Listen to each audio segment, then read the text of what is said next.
Hi guys,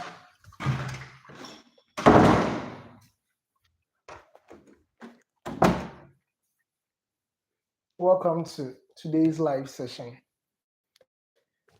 We're starting this today. Let's hope it goes well. Um, sorry.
Okay,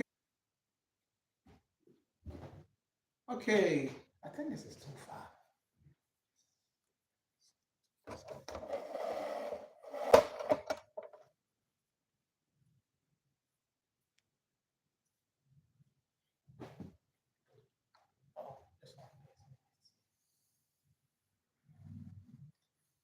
Okay, so I just want to wait for a while to see if some people are going to log on.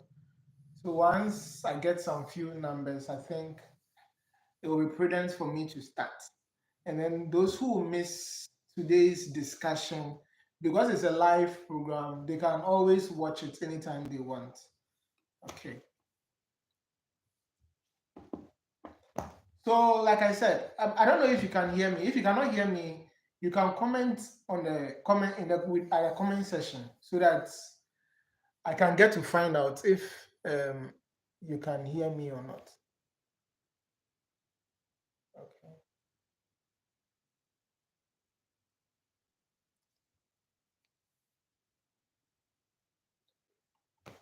All right. So, any okay. Hi, my name is Elliot. Okay, and then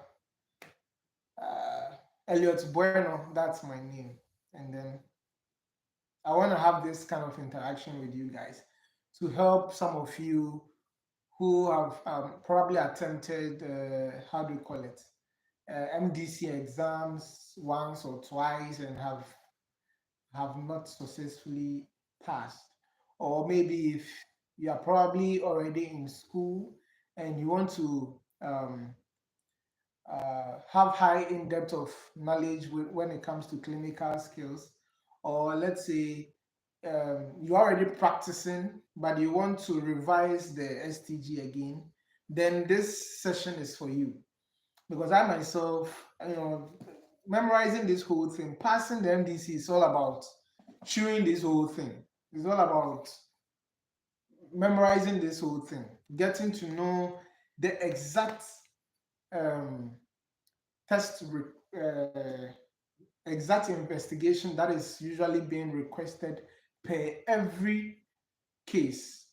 Okay, so in this discussion today, I'll be taking you through the nitty gritty, like the important test requests you need to do when it comes to diagnosing and then test request the MDC. That is what they usually pay attention to, because you can't diagnose somebody something else and be requesting something else. I mean, when you do that, automatically, if the diagnosis is wrong, then everything is totally wrong. Let me see. Hi, please. You are. Oh, okay. I'm audible enough. Okay. All right. Okay. So when it comes to MDC, that is it. So you realize that most people fail, not because they are not smart. Some of them are very, very intelligent. Some of them are first class students and they fail. And the third class students actually pass. It's all because of this. Being able to, relay the question into normal clinical practice. Uh-huh. So today's discussion is going to be on chapter 8, number 8 of the STG book. So if you have it, open to number 8. This is it, number 8.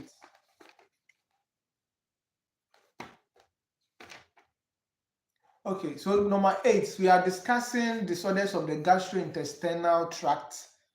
Uh, disorders of the gastrointestinal tract, precisely diarrhea. So when we talk about diarrhea, we're talking about loose stools or watery stools for more than 3 episodes. Okay, you are looking at loose stools which is more than 3 episodes. So let's say the person has had loose stool this morning, 3 times this morning and above. So that's what we're looking at. So from the definition here from the STG, it says diarrhea is defined as the passage of frequent loose stools or watery stools 3 or more times a day. Okay, so on a normal day, you're not supposed to pass loose stools unless probably you took in milk because you're an adult and you're lactose intolerant. And so if you experience loose stools, that's fine. But on a normal day, if you have a loose stools of 3 episodes, then it's diarrhea. Then some of these diarrhea may be accompanied by high grade fever. Sometimes you are looking at the texture of the diarrhea. You are looking at the color of the stool. You are looking at whether the stool comes with blood or not. You are looking at mucus. So as we go on, you get to realize that most of the diarrhea that comes, it comes with its own distinctive features. Uh-huh. So if you see a diarrhea that looks like rice water, dot dot dot, you should know this is how do you call it? This is cholera. Okay. When you see a diarrhea that comes with excessive mucoid and then blood, it's without fever, they are looking at amoebic dysentery or amoebiasis. We are looking at when you have diarrhea with a very high temperature, you're looking at bacterial infection. When you have diarrhea with a low grade fever, let's say temperature of 37.5 or 37.8 thereabout, then you're looking at a viral cause. And diarrhea, actually, most causes of diarrhea is viral. And so when it comes to viral diarrhea, antibiotic is usually not required. So in order to know whether diarrhea, the kind of diarrhea the patient is having is um, is viral, is bacteria, or which type of bacteria or which type of viral cause it is, you need to request for stool RE or stool RE and then stool CS. Okay, you need to culture stool for culture and sensitivity. Culture and sensitivity simply means that they are going to put the stool down, isolate the stool to see for some days to see the kind of organism that will grow around the stool. And then with that one, they can draw conclusion that okay, per this feature, and then they look at it under the microscope. So per this thing, this growth on the stool, it is bacteria and is likely to be this type of bacteria or that type of bacteria. And then when you're looking at diarrhea, you're looking at duration. How long? Because if a case comes and they say, oh, a 32-year-old man has been having loose stools for the past 3 days. Past 3 days is an acute thing. Past 3 days means, or past 2 days, is an acute condition. Okay, so you look at the duration, the time is very important. So when I tell you, oh, a 24-year-old woman sexually active, MDC, sometimes they bring all these things to draw your attention to it. They tell you a 23-year-old lady who has been sexually active for some time presented to you 2 days, presented to you with a history of 2 weeks of loose or watery stools or diarrhea of 2 weeks duration. So when they tell you 2 weeks duration per, you have to look at chronic causes. And when you look at chronic causes, you're looking at dangerous things like HIV/AIDS, you're looking at tuberculosis, you're looking at how do you call it? Malignancies, inflammatory bowel disease, all those things. Those are the things you need to consider. Okay, so why should we be um, concerned about diarrhea? You are looking at dehydration. That's the main thing, dehydration. So if the person is getting dehydrated, what do you do? Rehydration. So that's the main core mandate of the management. Aside that, unless maybe the person has, let me see, um, cholera. With that one, we have specific IV fluid we give, which is the 541 IV fluid. Uh-huh. So apart from that, those are the things you need to do. Uh-huh. So if someone is losing fluid, the next lab you need to consider is what? Full blood count. So full blood count, you're looking at the hematocrit. Hematocrit tells us the amount of fluid volume in your body, in the blood cells. You understand? Uh-huh. And then you are looking at the HB. So that one too will drop for a while. And then maybe there might be some low MCV and then MCH and all those things. That one too is possible. So you are looking at those things. Uh-huh. So far we've gotten stool RE, we've gotten stool CS. Now, when diarrhea is more than 2 weeks, I've told you that it is because it's chronic, we are looking at conditions that are very wild, which is HIV. So that one, you need to do retro screen. So when they tell you diarrhea of more than 2 weeks, retro screen, you can't even you can't see even when you are working in a facility. Someone tells you I've been having diarrhea for the past 2 weeks, and you don't request for retro screen, you can even be arrested because it clearly tells you that this person's immunity is low. However, his body is susceptible to all kinds of conditions. You understand? Uh-huh. Okay, so let's go through. If you have the STG, let's go through. So it says diarrhea. So I hope the overview is okay. I'm giving just an overview of the whole thing. This is just a summary of the whole thing. So let's go through the book itself, and see how we can handle it. So it says diarrhea is defined as the passage of loose stools, frequent or loose stools, frequent loose or watery stools for three times or more in a day. Diarrhea may also be accompanied by vomiting in children. And then the commonest cause of diarrhea is what? Viral. Most of them are caused by viruses. Okay. And then it says what? There is there there is therefore usually no need to prescribe an antibiotics. Other diseases like malaria, pneumonia, and ear infections, and then UTI may be associated with diarrhea, especially in children. Okay, in children. Okay. So there is usually what? Fluid loss occurs quickly in this age group because of their size. And if it is not corrected, it may result in dehydration, which can be fatal.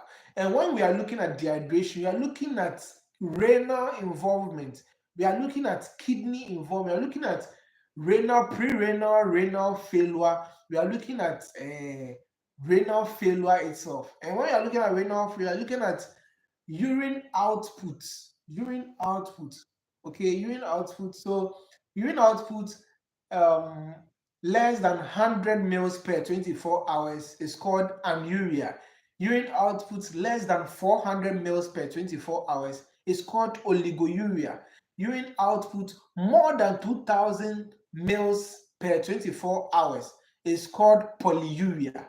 Okay, so you have to put this down. Like, it's very important, it's going to help you.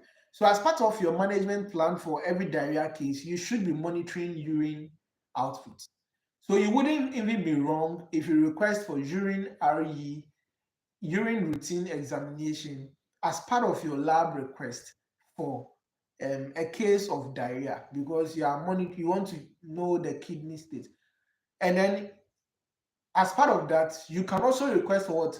Blood urea and electrolytes and creatinine, because you are concerned about what?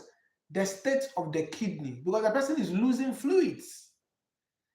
The person is losing fluids. So creatinine, the BUE and creatinine is very important, because once the EGFR clicks less than 15, you are looking at end stage renal failure. And with that one, you need either a kidney transplant or dialysis. You understand? Uh-huh. Okay. So a complaint of diarrhea should be taken seriously. Always ask about the frequency, the texture of the stool. The frequency and the texture of the stool is very important. Giving antibiotics in all cases of diarrhea may worsen or prolong the condition, except in special circumstances. Why?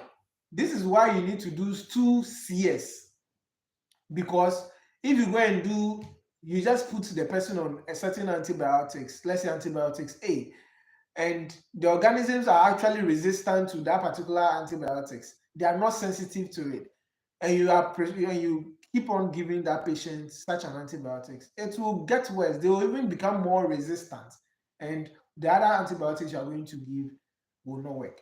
So it's usually advised, if you think you are managing this case, the patient has high grade fever, you can put on a broad spectrum antibiotics. Definitely not the penicillins, because the penicillins cause more diarrhea. Those who know will tell you.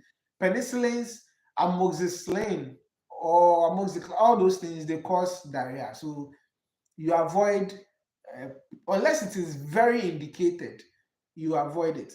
So you use usually the ciprofloxacin, the ceftriaxone, okay, the erythromycins. Those ones are usually um, recommended, okay, for the management of diarrhea. And then metronidazole, okay. Uh-huh. Okay. So let's look at the causes of diarrhea. So we have the viral causes, that is the rotavirus and then the norovirus. We have the bacterial causes, that is the Salmonella species, the Shigellosis, or the Campylobacter, the E. coli. E. coli, Escherichia coli, we all know is a normal flora in the gut, but sometimes it can also cause uh, diarrhea. Okay. Uh-huh. We have Vibrio cholerae, and then the protozoa, we have Entamoeba histolytica. So that one causes the amoebiasis. And I think MDC likes this question a lot. Most of the times, this particular protozoa cause, the amoeba something, it has been coming a lot. So that the other main point is drug induced, drug induced diarrhea. So the drug induced diarrhea, they are the penicillins. So penicillin should be avoided. Okay, any of the penicillins should be avoided, because they can cause diarrhea. So if the person has diarrhea and you put the person on amoxicillin, it's going to get worse. Okay, so those are the causes of the acute diarrhea.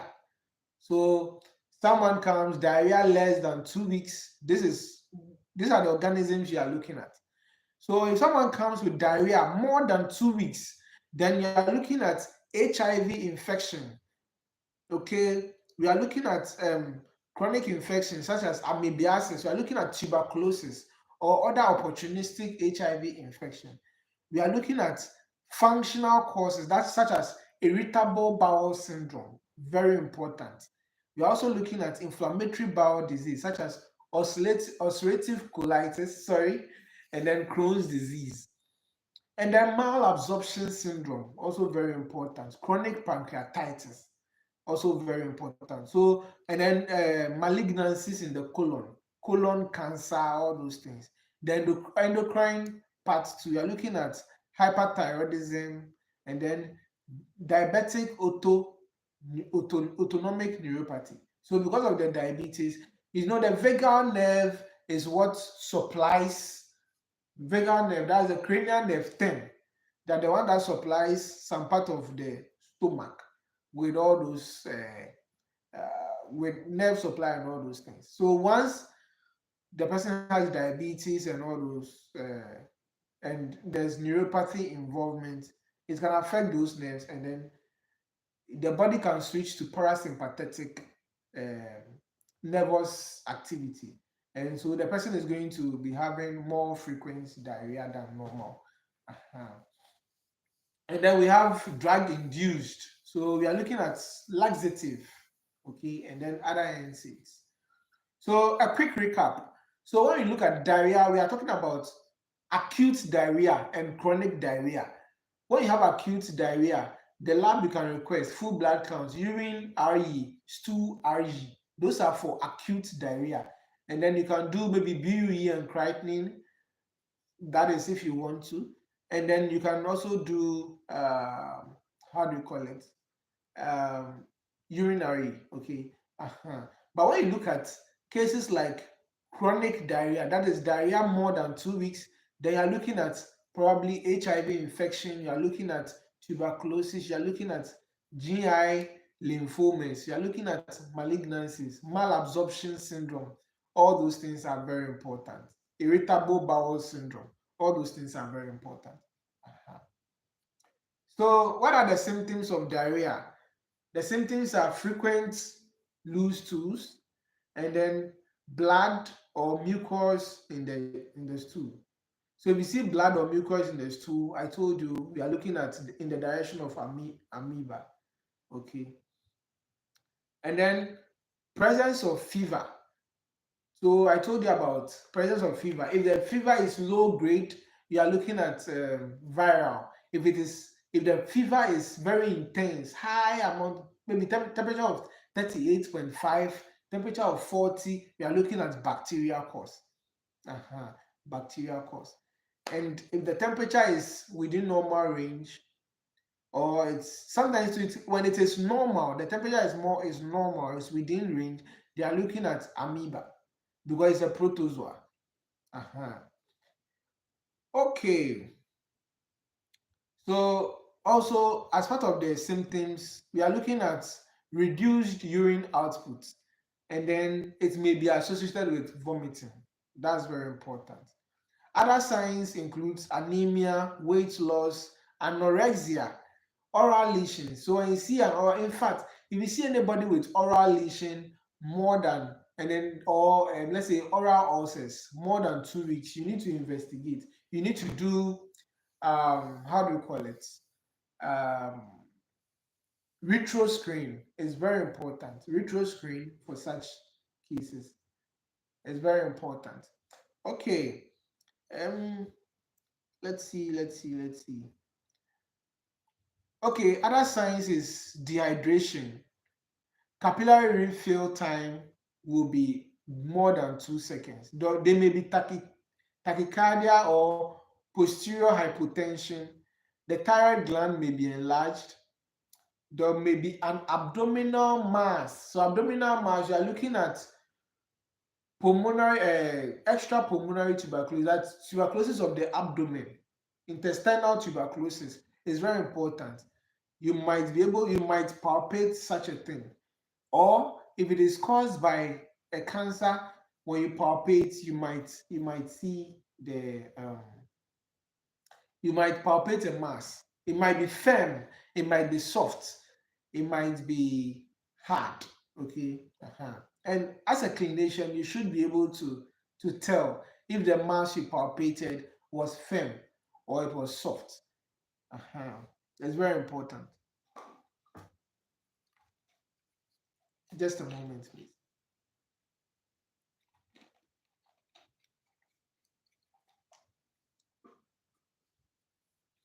Okay, so let's look at the box. Diagnostics clue for diarrhea. So I've already touched on all these things, but I think it is more prudent. I think it will be more prudent to touch on all these things once again.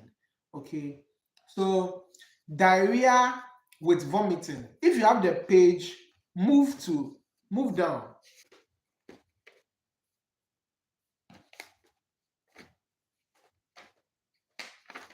We are here.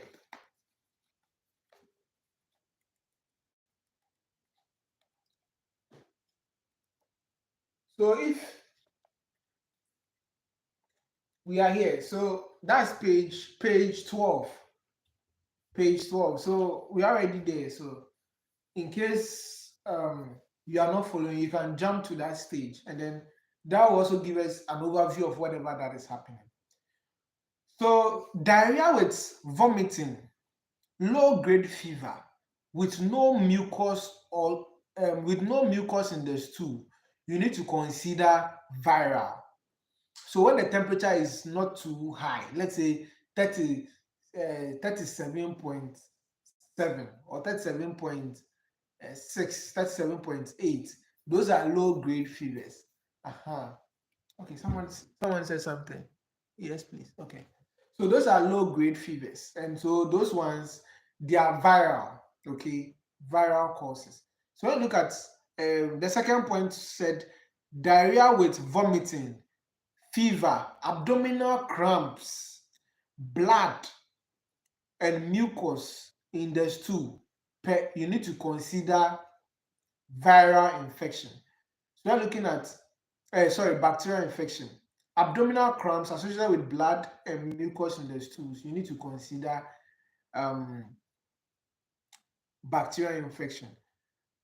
Diarrhea with blood and mucus in the stool without fever, consider amoebic dysentery. Hey, amoebiasis. Okay, diarrhea with blood and mucus in stool without fever, you consider amoebiasis. So let's go over again. So when you have diarrhea with low grade fever, think about viral. Diarrhea with high grade fever, think about bacteria. You understand? Diarrhea with mucus and blood with a low grade fever or without fever, you are looking at amoebiasis. Okay, point 3, point 4.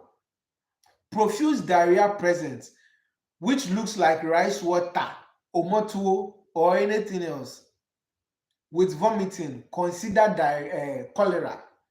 So when you have profuse diarrhea, which looks like rice water, you consider cholera. Okay, and I've already mentioned the fluid that is given. So when it comes to cholera, if you don't get 4, 5, 5, 4, 1, another way of remembering this IV fluid is it is 10 together.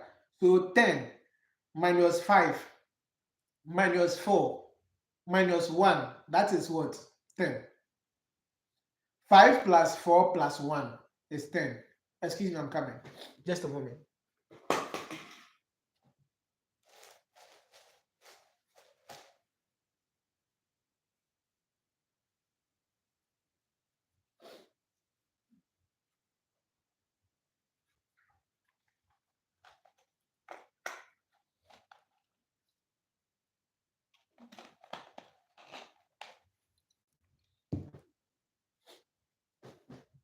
Okay, so 5, 4, 1 is for cholera.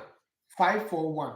But in case you are in a remote area or in a facility where that IV fluid is not available, you can do normal saline, you can do Ringer's lactate. Any fluid that is available that can help save a life, please use it. Okay, use it.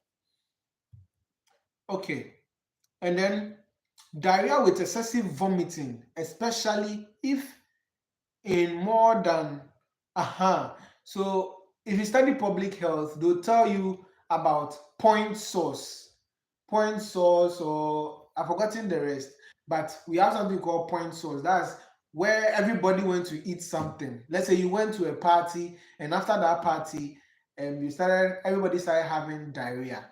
So you are looking at a possible food poison. I remember way back in school, we did they did a a Passover week or something like that, and they shared food. Those of us who like food, the dinner was done around. They brought the food around 12 midnight, and those of us who like food and didn't want the food to bypass us, we decided to wait till midnight and 1 a.m. till 1 a.m. to get the food. So we got the food and ate the food. We didn't know that there was maggots in the food, because those who prepared the food, they also kept the food somewhere. But Sena Adrianina says Sena the food had gotten spoiled. So they shared the food to us and we also ate the food. The following day, we all started having running stomach. So those who took the food and went to put it in the house opened it the next day, and then they saw that there were maggots in the food. Okay. So those of us who were having running stomach and all those, some of us got admitted. But me, I was serving the living God, so I didn't experience any running stomach. After what I've eaten in this life, guys, is more than um, a mere maggot. So that is one. So when you're having diarrhea, let's say a mother runs to you and tells you, "I'm having diarrhea. My daughter is having diarrhea. My son is having diarrhea. The whole family is having diarrhea. Food poison." That one there is no two ways about it. With high temperature and all, the with crampling abdomen, all those things, food poison, because everybody has been affected. Okay, someone has said something. Let me go through. Is it always rice water stools with vomiting in the case of cholera, or it can be non-specific sometimes? In the case, test can be done specifically. Okay. Okay. Yeah. So for the sake of MDC, okay, for the sake of MDC, the idea is you need to pass, no matter what, whether God comes or not. You need to pass. You understand? So MDC, they use this book. This is the book, this is the Bible they use. Okay. STG chapter 1, verse 2. This is the book they use. This is where they set the question. Just that some of the questions they take it from the foreign doctors, those who study in Cuba, Ukraine, they pick some of their questions. And then there are some of the questions I solved back in 2020, no, 2018. Yeah, some of them were foreign. I had some couple of friends from who studied medicine in China. So we were solving the questions together. And I went to write MDC exams and I saw some of the questions in it. So especially the objects, Egungun Bebre. So may I advise some of you, if in case you can have access to, you have some friends who are doing their house job and they studied in Cuba or China or Ukraine or anything, Russia, Moscow or anything. You can get some of their material, especially their objects, and then some of their questions, and then go through. Just as some of the questions are quite tough, but you need to go through. So, like I said in the beginning, when the stool is rice water or whatever stool you get, okay, once you run a CS, it will tell you that look, this the stool, maybe they'll tell you semi-form specimen that contains this, a little amount of this has this amount, this type of bacteria has been isolated. So they'll tell you vibro cholerae or this, that. So once it has been established, you start your treatment. You start treatment. Uh-huh. Okay, don't worry, you can put your questions in the comment section. You can put your comments in questions in the comment section. I'll try and come closer and then read them. Just that I have my four eyes doesn't work well at night, so yeah, so that's it. Uh-huh. So yeah, when it comes to, and those of you who are not planning to write MDC but you are learning it to polish your clinical skills, when it comes to um patient, they don't come with textbook symptoms. So it can shock you that diarrhea and vomiting and all those things is a sign of early crisis. They can shock you. So All those things, you look at the presentation, and then you look at you draw conclusion per your inference, and then your clinical examination, and then your history. You can draw conclusion. Okay, you've had what? You've been having diarrhea. When did it start? Okay, it started 2 days ago. But before the diarrhea, I've been having no, I've been feeling nauseous for the past 1 week. Okay, you've been feeling nauseous for the past 1 week. When was your LMP? They'll tell you maybe 2 months ago or last month. Then you have a clue. So diarrhea, vomit, anything can happen. It will shock you. Diarrhea, vomiting, but it is malaria. You get it. Any condition can be superimposed with something else. Because patients, they don't come with um, areas and the rest. Okay, so diarrhea with excessive vomiting. That one, I think, with one or more members of the family or group of people coming to the facility with diarrhea, you are thinking about food poison. So the MDC can set a simple question like this, but to be in the public health session, just to test your knowledge on food poison, and then uh, those things. And then I don't know, food poison within a family, is that endemic, or is what? I don't know. If you have the answer, to put it in the comment section for me. Uh-huh. Um. So I think the last but one is diarrhea presenting with oral or skin lesions, weight loss, diarrhea, chronic diarrhea, diarrhea more than 2 weeks. The person is coming with oral lesion. There's weight loss. There's Rollins chain. You can see the ribs. Okay. We have criteria for to notice whether someone is wasted or not. So prominence of the zygomatic bone, and then what again? Uh, hey, Charlie, myself, I'm forgetting most of my things. So what else? Okay, prominent rib bones and all those things. I think those are other signs. And then wasting of the how do you call it? The biceps and the triceps, and then wasting of the intrinsic muscle. That one too is part. So those are the things. Those are the things. I've forgotten. So causes of wasting. Those who remember, you can also say prominent clavicle. Good. All those things are signs of wasting. I've forgotten most of them. It's been long since I completed school, so almost like 5 years or something. So okay. So diarrhea. When you have diarrhea alternating with constipation,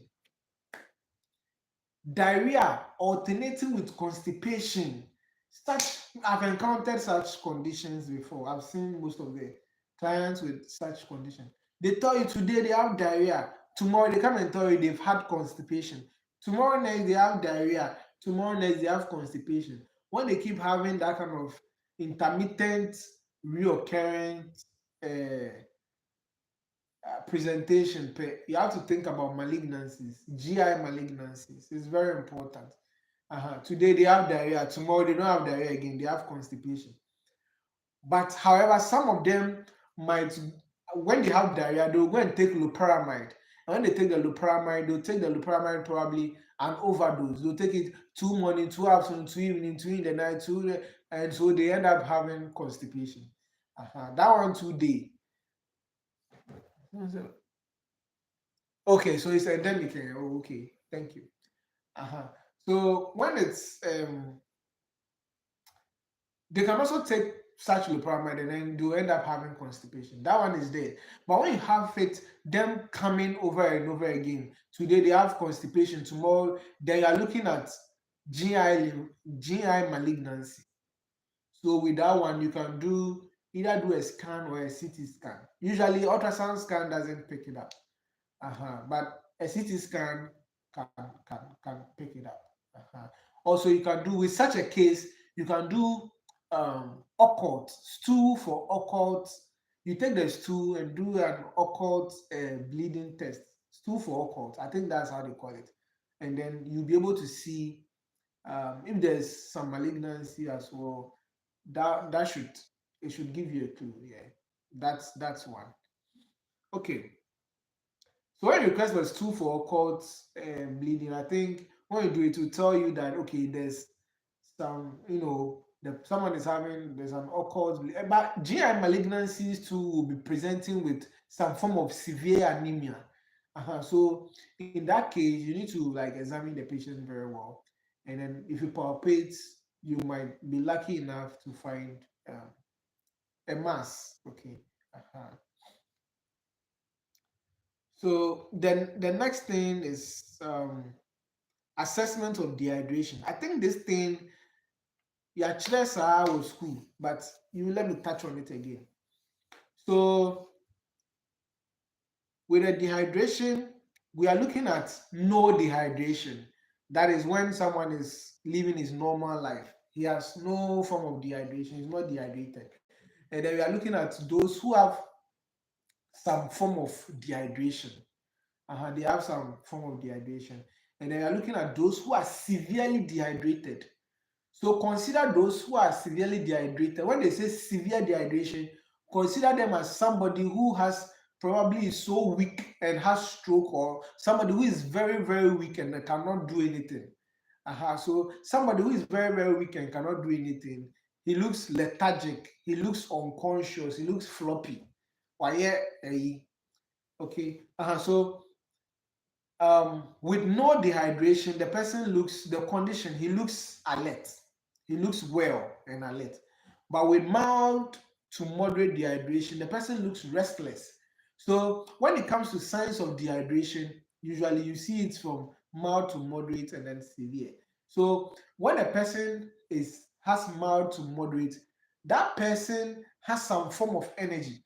Just like they told you back in school that if accident happens, those who are sitting quietly, they are the ones that are likely to die than those who are screaming and shouting. It applies to this. So those who are screaming and shouting, they are the ones that have mild to moderate dehydration. And those who are there quietly, they are the ones that have severe dehydration.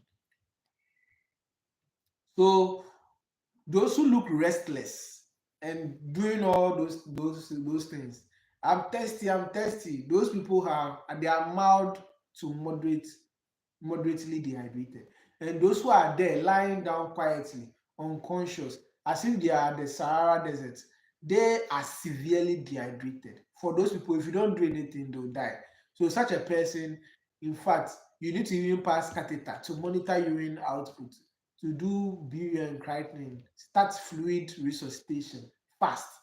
You need to do your full blood count to exclude any uh, any other condition. Maybe, who knows? Hypoglycemia is also part. There might be something, a lot of things involved. Uh-huh. So those things, those people there, you need to investigate them very, very well. And then with the eyes, the normal people, they are like you and I. Our eyes are not sunken. Those who have mild to moderate, their eyes are sunken. But those who have severe dehydration, their eyes has entered ankasa.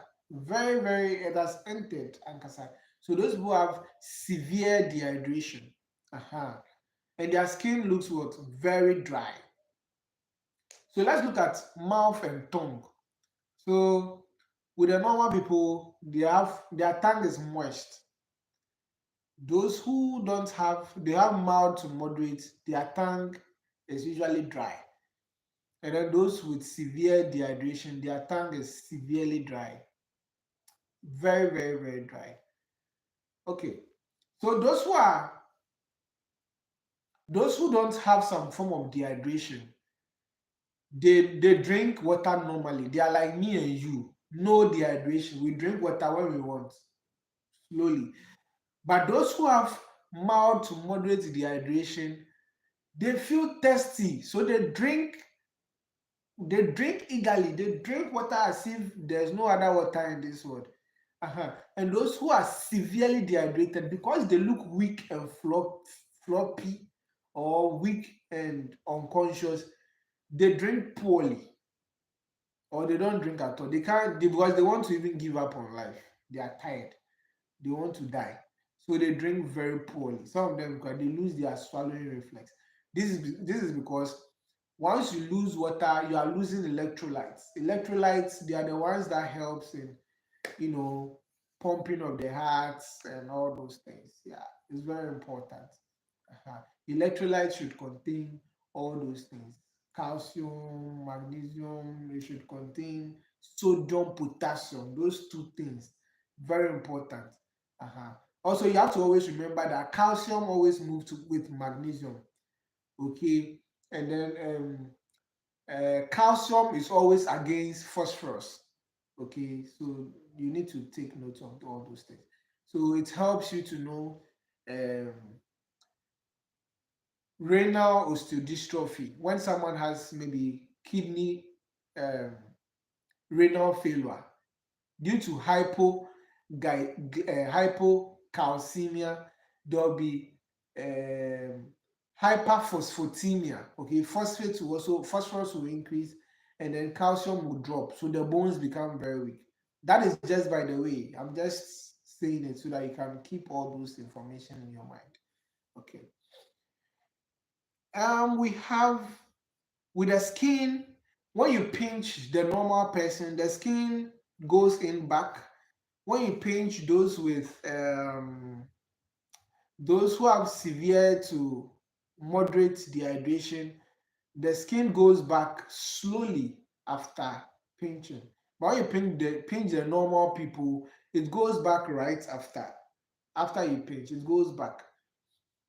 But when you pinch those who want to die, those who are severely dehydrated, who are on their way to die, it goes back very slowly because they themselves they want to die.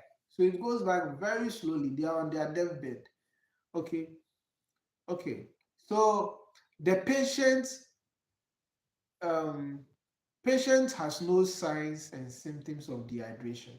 That is, patients with patients who are normal, they don't show any signs of dehydration. And then if the patient has two or more signs, including at least one sign underlined underlined, then there is some form of dehydration.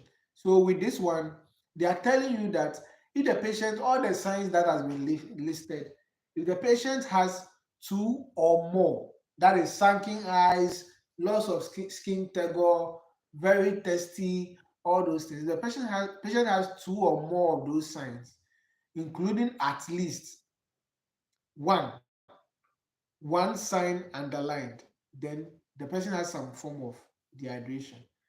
And if the patient has two or more signs, including at least one sign underlined, then there is what? Severe dehydration. So let's look at the treatment plan. With a treatment plan, you need to weigh the patient, and then we have treatment plan A, treatment plan B, treatment plan C, but we won't even look at that one for now because usually in Ghana we don't care actually. We just give everybody what we want to give. There's nothing like that. So MDC crowd now ask you, what is the treatment plan for? No, no, no. All they want is you have severe dehydration. What do you do? They want you to see, they want to be sure that you are monitoring the urine output and fluid intake. You are resuscitating the patient. They want to make sure uh, you are monitoring RBS. They want to be sure you are doing all those things. So all those things are very important.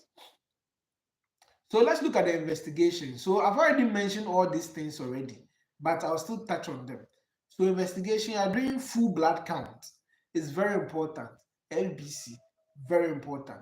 You are doing blood film for malaria parasite. That's for children when the temperature is already high.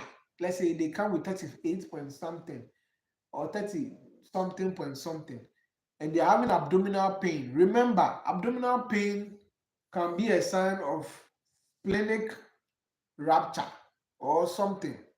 So abdominal pain in children, you don't have to exclude anything. For all you know, the patient is hemolyzing. There's rapid hemolysis, and because of that, the lymphatic system is draining all the debris into the spleen. Okay, so you have to take note of all those things. Uh-huh. Also, you need to do stool routine examination. You need to do stool for culture and sensitivity, and you need to do BUE and critenin.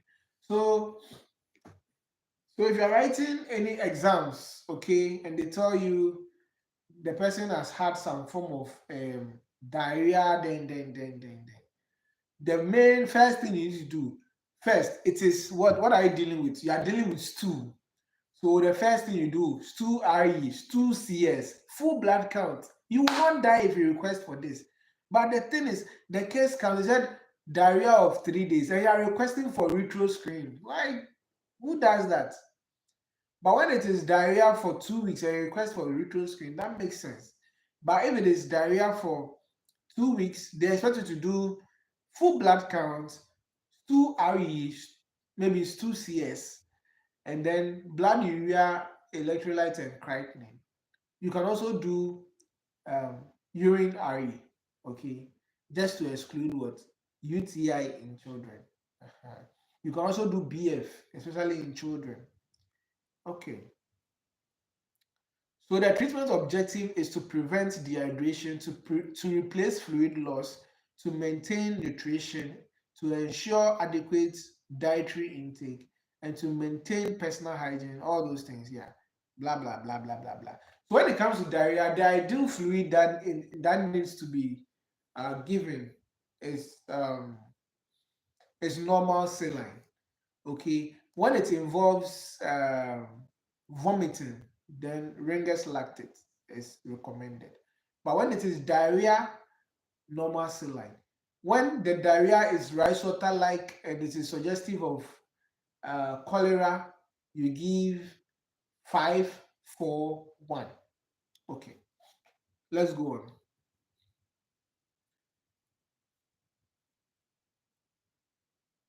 So let's look at the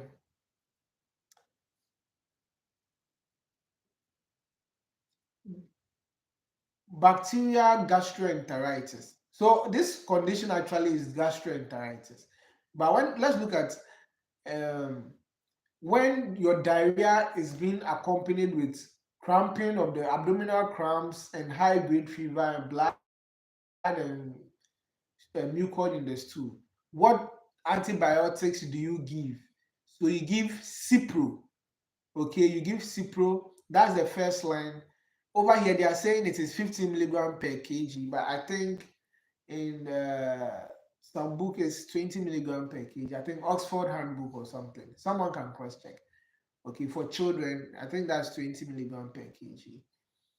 And then cefuroxime is the second line of treatment. So if Cipro is not there, you do cefuroxime. That's the second line of treatment. So Cipro 2 is IV Cipro. They've written 25 kg per body weight. But IV cefuroxime. IV cefuroxime is 30 milligram per body weight. But over here is 25. I don't know. Maybe, I'm sure the STG do revise it because IV cefuroxime is 30 milligram per body weight. Okay. So those if you are confused about this, 30 milligram per body weight or 25 milligram per body weight, it means 20. If the person weighs 15, you multiply 30 or 25 by 15. So every 1 kg is 25. So 25 times 15, you should get like maybe 400 and something or 300 and something. So that's 300. That this thing you're going to get is going to be the meals, the amount of cefuroxime you are going to give 3 times a day per 24 hours, or BD for 24 hours. Okay.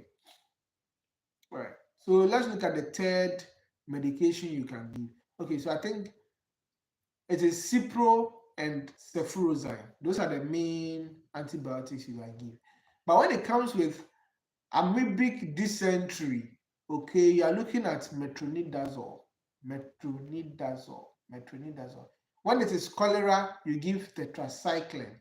Tetracycline for adults is 500 milligrams 6 hourly for 3 days. But when it is children, tetracycline is not recommended. Why is tetracycline not recommended in children? Yes? Any answer? Or everybody is asleep? Why is tetracycline not recommended in children? Okay, because tetracycline causes what? Yellowish discoloration of the teeth, and then it interferes with milk intake. That's one of the main reasons why. Okay. But if you have any other reason, you can put it in the comment section. At least we are all learning, so maybe I also get to learn something new. Okay. And then we give so in children you don't do tetracycline, you do doxycycline. Hey, anamicramity. So in children you do doxycycline or you do erythromycin. So if the diarrhea is associated with um you think it is your friend is saying cholera, right? In children, you do doxycycline or you do erythromycin together with your 541 IV fluid or whatever IV fluid you have. And then let's look at zinc supplementation. With zinc supplementation, we give it to children. With adults, it is not important. It has not, there's no clinical evidence that it helps any adults in doing anything. However, zinc helps with in boosting testosterone in men. So if you're a man, you want to increase your testosterone, well, fine. You can take zinc tablets on a daily basis and your testosterone level is going to be high. Yeah. Okay, so criteria for referral. Why should you refer a patient who has diarrhea? So you refer a patient who failed to improve. You're giving all those things, but the condition is getting worse. You refer. Or patient is getting worse despite all the therapy you have given. You refer. Refer all patients with chronic diarrhea cases, of course. Chronic diarrhea, HIV case, you can't manage. You refer.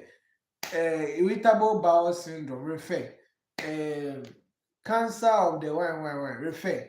Also, let me tell you one thing too is patients with cancer, their stools sometimes appears dark in color, black. Sometimes their vomitors can also be dark in color.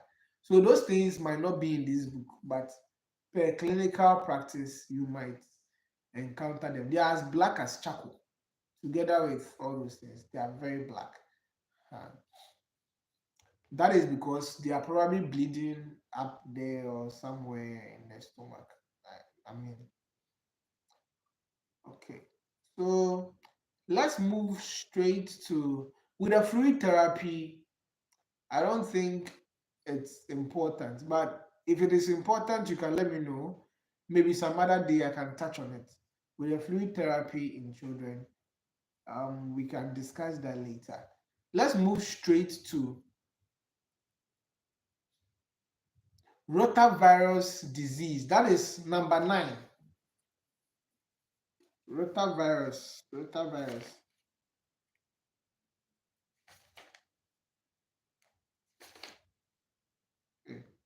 Okay.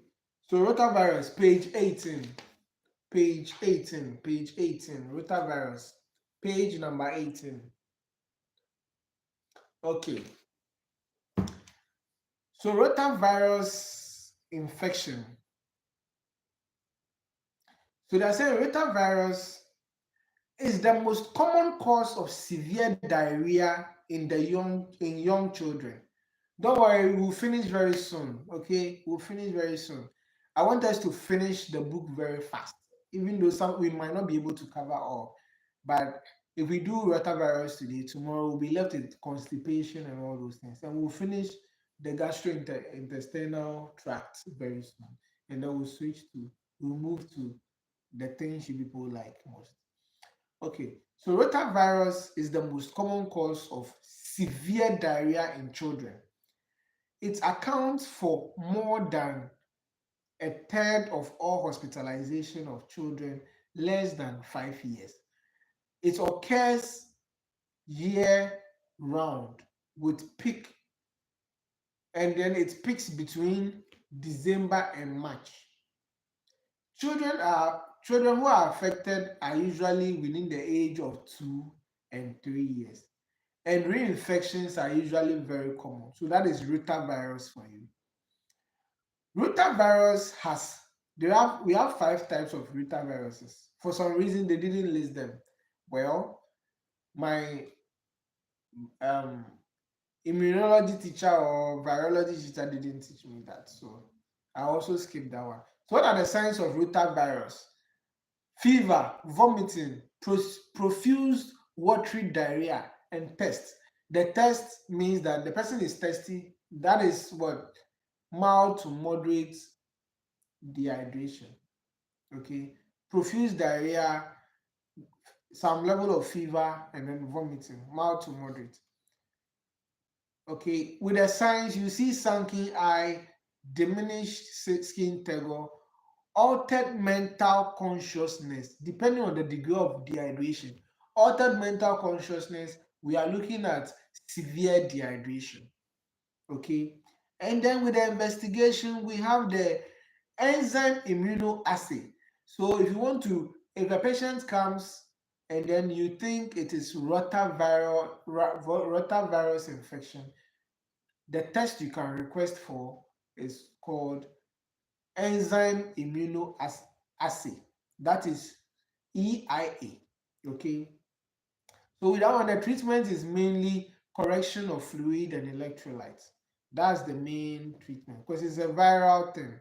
Okay. Uh-huh.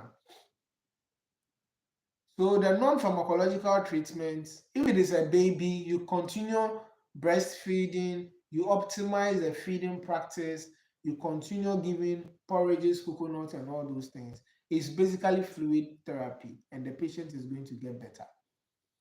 This one, to criteria for referral, is when the patient is drinking poorly, when there is poor response. Let's say you have rehydrated her, but the patient is still passing more loose stools and more loose stools than he is drinking.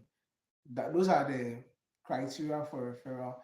And then when there is blood in the stool, when the patient is feeding poor, and then when there's altered mental consciousness, when there is convulsion, the convulsion will come as a result of electrolyte imbalances. You understand? Uh-huh. So when there's electrolyte imbalance, suddenly there might be convulsion. Yeah. Okay. So, and then when there's diarrhea and vomiting continuing for more than 3 days. Okay, so